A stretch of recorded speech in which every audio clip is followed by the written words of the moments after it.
مثلاً روزہ چند چیزوں کا نام ہے، صرف اس پر اکتفا نہیں ہوا کہ صبح صادق سے رات کے ایک حصے تک کھائے اور پیے نہیں، فرمایا نہیں کھانے پینے کے علاوہ شہوتوں سے بھی بچنا ہے، اس سے بھی پرہیز کرنی ہے۔ صرف اس پر اکتفا نہیں ہوا کہ دن ہمارا روزے سے ہو، بلکہ اس کو شامل کیا کہ روزے کے لیے رات کو 20 رکعت تراویح کی نماز پڑھیں گے آپ۔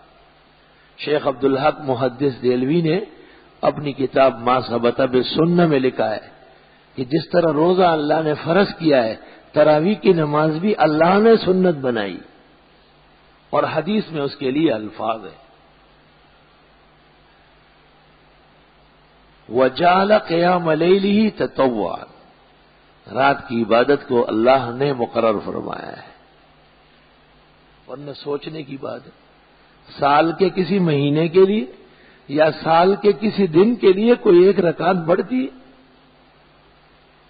کتنا بڑا حج ہوتا ہے، لیکن نمازیں اپنی جگہ ہے، اس میں کوئی فرق نہیں۔ بڑے سے بڑے دن سال میں آتے ہیں، لیکن ایک رکعت میں کمی بیشی نہیں ہو سکتی۔ رمضان المبارک آتے ہی کل روزہ ہوگا، اور رات سے تراویح کی نماز 4 دانگ عالم میں جب سے اسلام آیا ہے اور جب تک اس کائنات میں رہے گا اور کائنات اس کی وجہ سے رہے گی، مسلمانوں کی مسجدوں میں 20 رکعت تراویح پڑھی جاتی ہے۔ اللہ اس کو ہمیشہ قائم دائم رکھے۔ ویڈیو اچھی لگے تو شیئر کریں، لائک کریں اور چینل کو سبسکرائب ضرور کر دیں۔ جزاک اللہ۔